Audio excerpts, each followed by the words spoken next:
Hello, welcome back. मैं doctor विनय। आज आप लोगों के सामने बीएससी सेमेस्टर फर्स्ट का बॉटनी का एक नया टॉपिक लेकर आया हूँ, जिसका नाम है वायरसेस। यह अक्सर आपको एग्जाम में जो है वो शॉर्ट नोट के फॉर्म में जो है यह टॉपिक देखने को मिलता है। तो देखिए, वायरस क्या होते हैं। वायरस जो होते हैं वो इन्फेक्शियस एजेंट होते हैं, यानी कि किसी में डिजीज को कॉज करते हैं।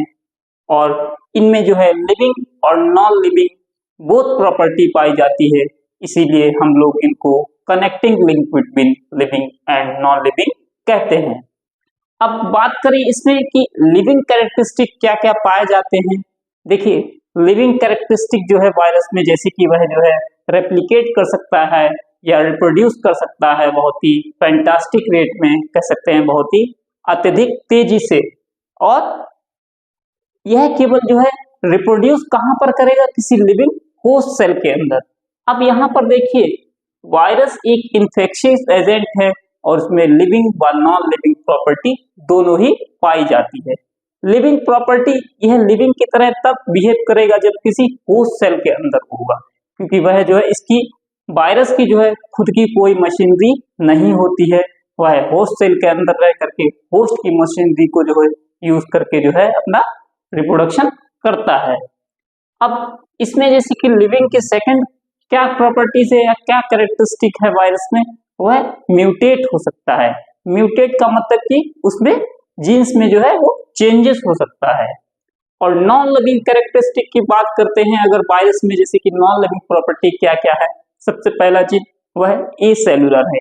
ए सेलुलर, और दूसरी चीज ए सेलुलर का मतलब कह सकते हैं कि उसमें कोई भी साइटोप्लाज्म नहीं होता है, जो कि प्रत्येक सेल के अंदर पाया जाता है लिविंग सेल्स में।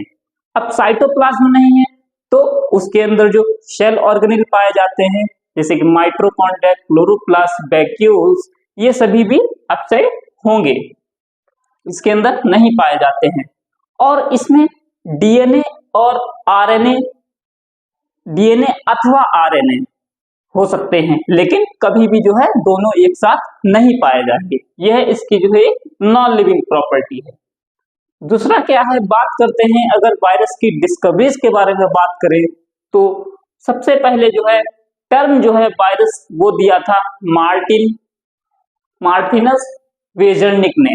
एम वेजरनिक के नाम से भी जो है कहा जाता है कि सबसे पहला जो टर्म है वायरस वो एम वेजरनिक ने दिया था।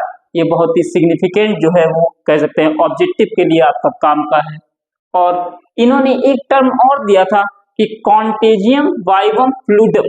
इन्होंने वेजरनिक ने जो है एक फ्रेज दिया था कॉन्टेजियम वाइवम फ्लूइडम। इसका मतलब क्या था कि वायरस जो है वो एक सॉल्यूबल है, जो कि जो है लिविंग जर्म्स, उन्होंने उसको कहा था एक सॉल्यूबल जो है वो लिविंग जर्म्स है। अब डिमिट्री इवानोव्स्की ने, या कह सकते हैं इसको डी इवानोव्स्की ने जो है इसको जो है सबसे पहले जो है इन्होंने टीएमबी वायरस को जो है क्रिस्टलाइज किया था। सबसे पहले जो है क्रिस्टलाइज टीएमबी वायरस को किया था। टीएमबी की full form tobacco mosaic virus, जो कि जो है एक हेलिकल शेप बैक्टीरिया है, हेलिकल शेप वायरस है। और इन्होंने जो है डी इवानोव्स्की ने जो है कहा यह जो है एक नॉन लिविंग है। वायरस को जो है इन्होंने बोला कि यह नॉन लिविंग है।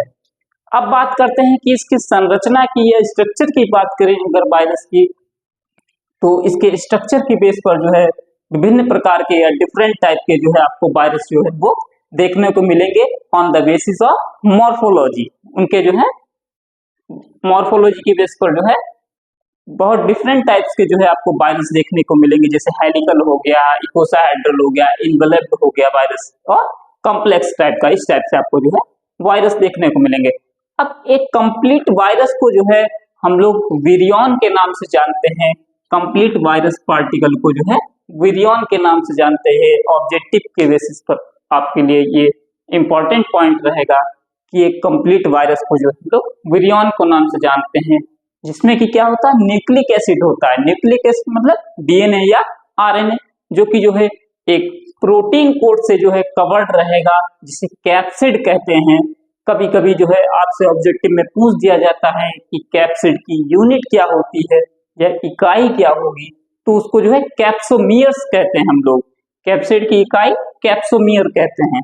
अब बात करें अगर मॉर्फोलॉजी के बेसिस पर, तो वायरस जो है वो 4 टाइप के होते हैं। Number 1 helical virus. Helical virus में क्या होगा कि वायरस जो है वो हेलिकल स्ट्रक्चर का होगा, जैसे कि आप लोगों ने टीएमबी का देखा होगा, टोबैको मोज़ेक वायरस, या आप लोगों ने डीएनए का स्ट्रक्चर देखा होगा, वह हेलिकल होता है। और जिसमें कि जो है न्यूक्लिक एसिड भी जो है वह हेलिकल शेप का रहेगा और वो प्रोटीन कोड के द्वारा जो है कवर्ड रहेगा। प्रोटीन कोड क्या होगा, वो कैप्सिड कहलाएगा। एग्जाम्पल है हेलिकल वायरस का टीएमबी, टोबैको मोज़ेक वायरस। यह ऑब्जेक्टिव के काम से भी जो है आपके लिए इंपॉर्टेंट रहेगा कि हेलिकल वायरस का एक एग्जाम्पल आप लिखिए। सेकेंड है इकोसाहेड्रल वायरस। इसमें वायरस जो है वो कैसा होगा, किस शेप में होगा, स्फेरिकल शेप में होगा, यानी कि कह सकते हैं कि गोलाकार टाइप से, अंडाकार कह सकते हैं, उस टाइप से होगा।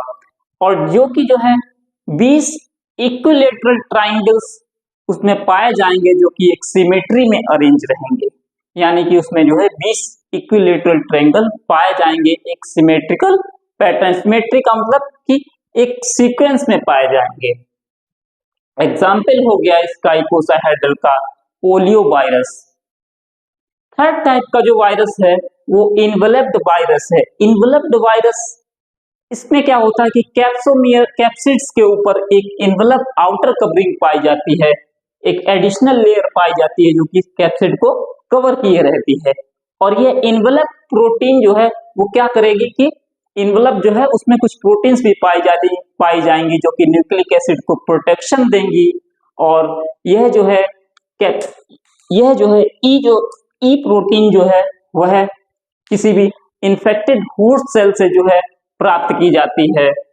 एग्जाम्पल अगर बात करें इन्वेलप्ड वायरस का, जो कि अभी रिसेंट में जो कि महामारी हुई थी कोरोना वायरस के द्वारा, वो इन्वेलप्ड वायरस था, जो कि कोरोना वायरस उसका उदाहरण है।